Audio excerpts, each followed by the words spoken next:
Have you ever wondered about the forces that shape the surface of the earth? How rivers and mountains are made? Or why sometimes the country is very hilly and sometimes it's very flat? These things are important to us because we live on the surface of the earth. This is our environment, and we've learned how to live on it and put it to work for us. Most of the surface is covered with either water or soil, but under the surface, you'll always find rock. In this rock and in the fossils of plants and animals that are hidden in it, we find the Earth's history written for us. Sometimes, through a lucky combination of natural events, we're given a chance to look, to probe, even to travel down into the Earth. Here we can study 1.5 billion years of Earth history.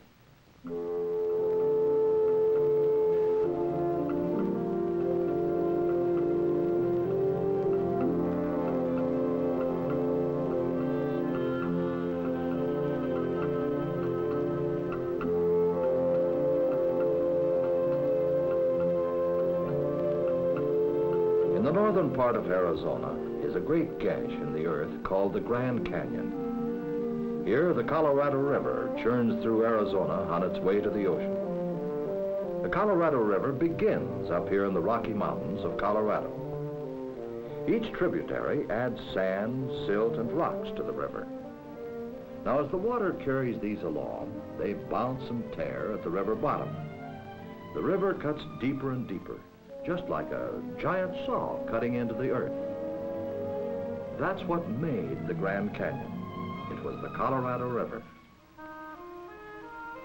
At sunrise, a visitor who gets up early will see the canyon walls glow with the color of the early morning sun.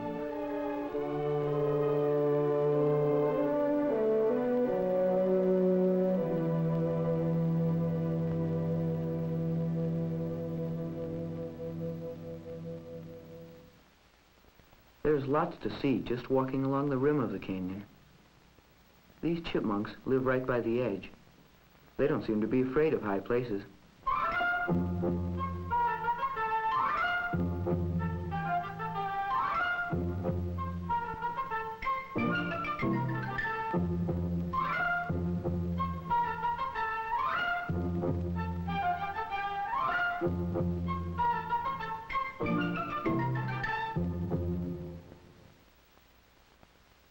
You often see vultures and ravens flying along the rim as if they were looking for something.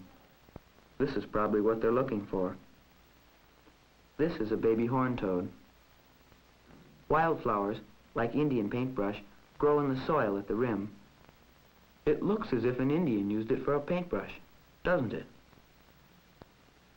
Growing on the edge of the canyon are many small pine and evergreen trees. See how the root of this tree is growing down into the rock at the edge and breaking it apart?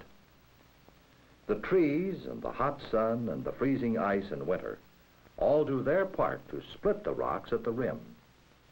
Then the rain washes the rocks and earth down to the river, where they're carried away by the rushing water.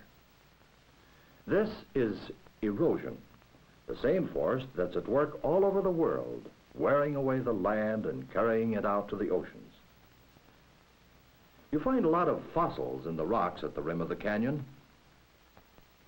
Fossils are the evidence that we find of both plant and animal life that once lived here millions of years ago.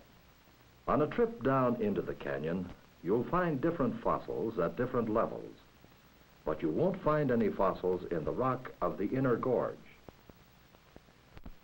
They are at least 1,500,000,000 years old. 1,500,000,000 years old. They say the canyon is 10 miles across.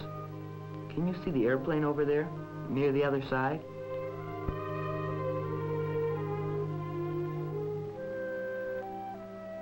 And it's a mile deep.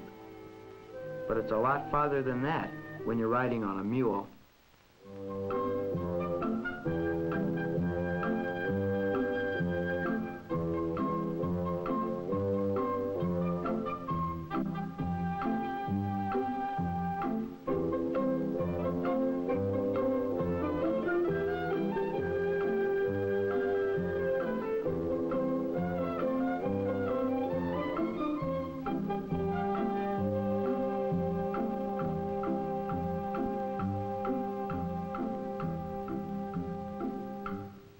look down from the top of the canyon, it's so steep you don't see how you're going to get down.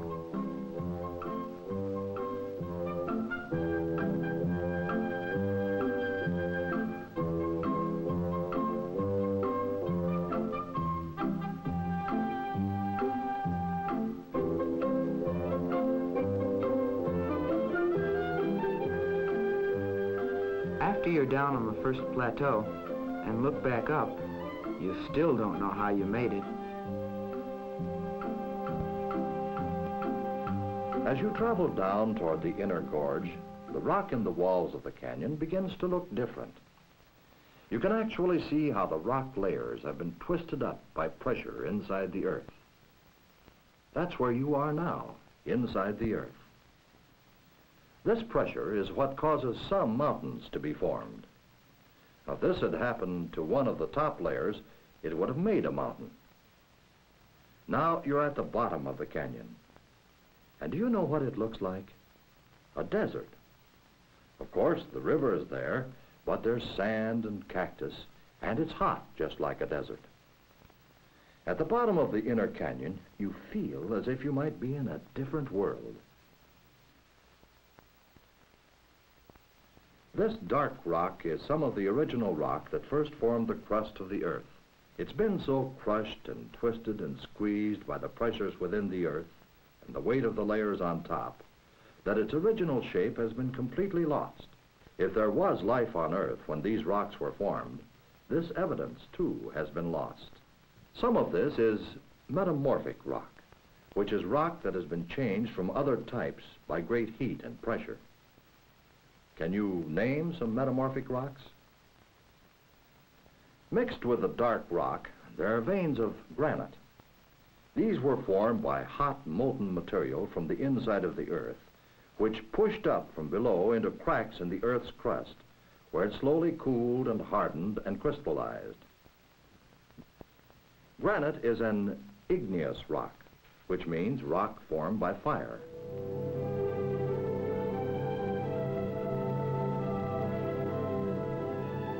A million tons of rock, silt, and sand are carried down the river every day.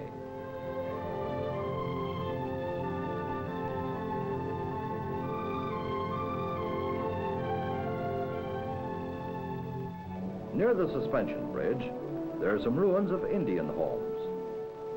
They came here because they wanted to live in peace, away from other tribes. One tribe still lives in the canyon, but it's many miles from here.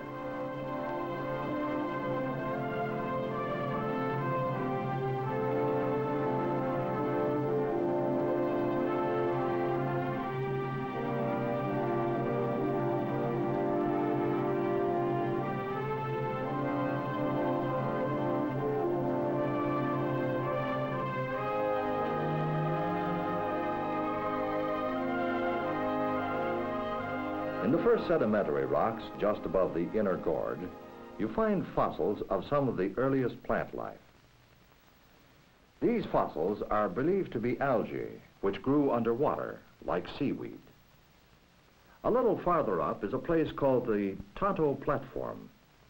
You find more fossils nearby in a green layer of rock. These were probably the first animals that lived in this area. They look like worms, don't they? But all the animals in the canyon aren't fossils. This big lizard is a chuckwalla.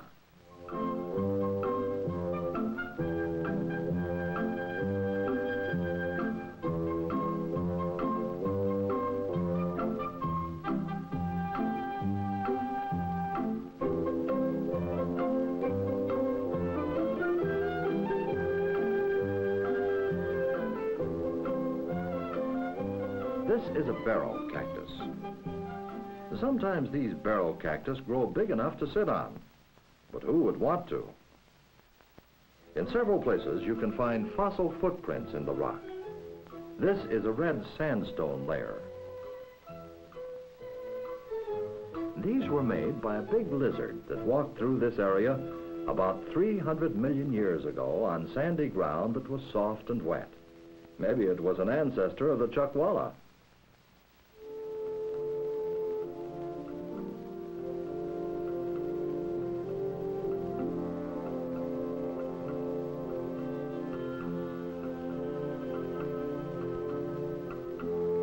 This is the Colorado River, just water and sand, but powerful enough to dig the biggest hole in the world. Powerful enough to shape the surface of the earth. Here at the Grand Canyon, we see the forces of erosion at work, the first of the mighty forces that shape our earth. And within the canyon, we see evidence of the second of these mighty forces. We see where great pressures within the earth are constantly at work, pushing the surface up and settling it back down. And each time it settles down, a new rock layer is formed from the eroded sand and silt of old ones. The remains of plants or animals that are locked inside these layers are sometimes preserved in their original form when the live materials are completely dissolved and replaced by minerals that will last as long as the rock itself. The fossils tell us a lot about the age of the rock layer in which they're found and how it was formed. For example, why do we find seashells up here at the top of the Grand Canyon? Well, about 200 million years ago, before there was a Grand Canyon, all of this layer of rock was being formed at the bottom of an ocean. Then great pressures within the earth pushed this part up above the surface of the ocean, where it became dry land. About 9 million years ago, which is a very short time in geological history, a fast-moving river started to cut into the surface of the land. In this way, the earth was cut just like a giant cake, so that now we can study its layers. The top layer of rock here at the canyon is all limestone. Shale, sandstone, and limestone are all sedimentary rocks, and they're made from layers of sediment such as silt or sand or tiny sea animals that have been squeezed together by the weight on top of them for millions of years. These layers were formed during different periods or eras of geological history. These rocks at the bottom, where we saw the metamorphic rock and the igneous rock, are from the early Precambrian era, which was about 1,500,000,000 years ago. This is the earliest period in geological history. The fossil algae that we found was in this old layer of sedimentary rock, formed in the late Precambrian era, about 700 million years ago. All these other sedimentary layers of sandstone, limestone, and shale were formed in the Paleozoic era. But even this was not the most recent era of geological history. There are two more recent ones, the Mesozoic and the Cenozoic. Why do you suppose there's no evidence of these two eras here at the Grand Canyon? Today, we're living in the Cenozoic era, and from here on the canyon rim, we can look down into the earliest period in the Earth's history. How do we know the age of these rock layers? New methods of atomic measurement are now giving us much more accurate information on how long ago certain rocks were formed. This is what scientific investigation can do for us. It can change ignorance into knowledge. It can unravel mysteries of the past so that we can better understand the world in which and on which we live.